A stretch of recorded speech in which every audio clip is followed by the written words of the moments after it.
News तक अब नए अंदाज में।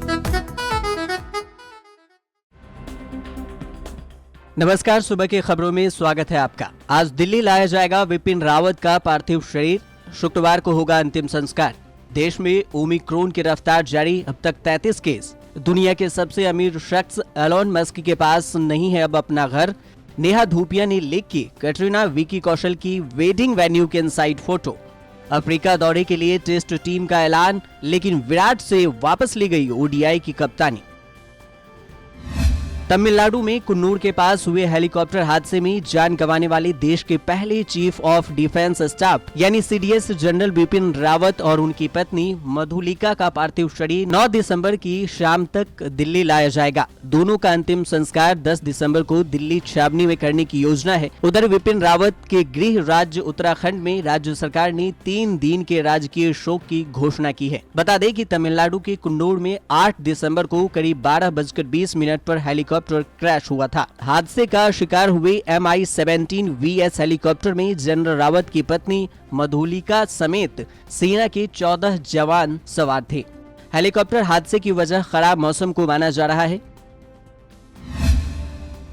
देश में ओमिक्रॉन वेरिएंट के मामले धीरे धीरे बढ़ रहे हैं। महाराष्ट्र में 8 दिसंबर को ओमिक्रॉन के 10 और मरीज मिले हैं। अब राज्य में ओमिक्रॉन संक्रमितों की संख्या बढ़कर 20 हो गई है। इसके साथ ही देश में ओमिक्रॉन के मरीजों की संख्या 23 से बढ़कर 33 हो गई है। महाराष्ट्र में करीब 65 स्वैब जीनोम सीक्वेंसिंग के लिए भेजा गया है, जिसमें माना जा रहा है कि मरीजों की संख्या और भी बढ़ सकती है। वहीं वैक्सीन बनाने वाली अमेरिकी कंपनी फाइजर ने कहा है कि उनकी कोविड वैक्सीन की शुरुआती 2 डोज भले ही ओमिक्रॉन से लड़ने में कम असरदार हों, मगर तीसरी बूस्टर डोज देने के बाद इसका असर बढ़ सकता है।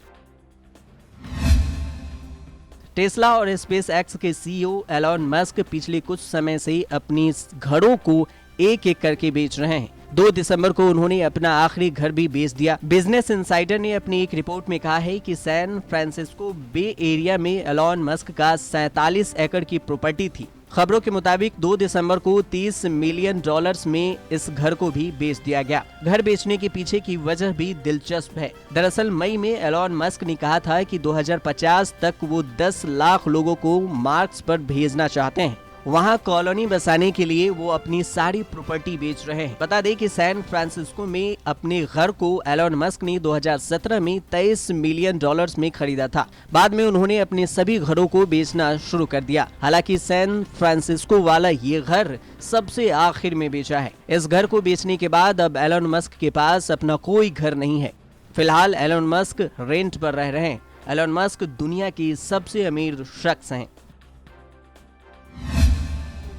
बॉलीवुड की मोस्ट अवेटेड शादी में बस एक दिन का इंतजार बाकी है। राजस्थान में विक्की कैटरीना की प्री वेडिंग फेस्टिव्स का जश्न जारी है, लेकिन फैंस के लिए सबसे बड़ी निराशा की बात ये रही कि अभी तक उन्हें विक्की कैटरीना के वेडिंग इवेंट की एक भी झलक नहीं दिखी है। लेकिन नेहा धूपिया ने विक्की कैटरीना की वेडिंग वेन्यू की फोटो सोशल मीडिया पर शेयर की है। नेहा धूपिया ने राजस्थान के 6 सेंसेस फोर्ट बरवाड़ा से अपनी लेटेस्ट फोटो शेयर की है। इस तस्वीर में नेहा के साथ उनके पति अंगद बेदी भी नजर आ रहे हैं। नेहा अंगद की इस फोटो के बैकग्राउंड में रोशनी से जगमग डेकोर साफ देखा जा सकता है। Colourful decoration, mostly pink light को देख प्री वेडिंग फेस्टिव्स की रौनक देखने को मिलती है। नेहा की इन फोटोज पर सेलेब्स और फैंस के ढेरों कमेंट्स आ रहे हैं। विक्की कैट की शादी में अंबानी परिवार के लिए ओबराय होटल में 5 रूम रिजर्व किए गए हैं। शादी में विराट, अनुष्का के साथ अक्षय कुमार और दूसरे सेलिब्रिटीज भी आ सकते हैं। शादी में सिक्योरिटी पर खास ध्यान दिया गया है। बिना सिक्योरिटी कोड के एंट्री भी नहीं दी जाएगी। साउथ अफ्रीका दौरे के लिए टीम इंडिया का ऐलान हो गया है। विराट कोहली को टेस्ट टीम के कमान मिली है। रोहित शर्मा को वनडे टीम का कमान नियुक्त किया गया है। रोहित शर्मा को टेस्ट टीम का उप कप्तान भी बना दिया गया है। यानी खराब फॉर्म से जूझ रहे अजिंक्य रहाणे की टेस्ट में उप कप्तानी छिन गई है। विराट कोहली अब सिर्फ टेस्ट टीम की कप्तानी करेंगे। T20 वर्ल्ड कप के बाद T20 फॉर्मेट की कमान संभालने वाले रोहित शर्मा अब वनडे टीम के भी कप्तान बन गए हैं। यानी अब टीम इंडिया रोहित शर्मा की अगुवाई में ही 50 ओवर के वर्ल्ड कप 2023 के लिए तैयार होगी। टीम इंडिया को अपने साउथ अफ्रीकी दौरे पर 3 टेस्ट मैच, 3 वनडे मैच खेलने हैं। अभी सिर्फ टेस्ट टीम का ऐलान किया गया है, जबकि वनडे टीम का ऐलान बाद में किया जाएगा। पहला टेस्ट 26 से 30 दिसंबर 2021 को खेला जाएगा। दूसरा टेस्ट 3 जनवरी से 7 जनवरी 2022 को और तीसरा टेस्ट 11 जनवरी से 15 जनवरी के बीच खेला जाएगा।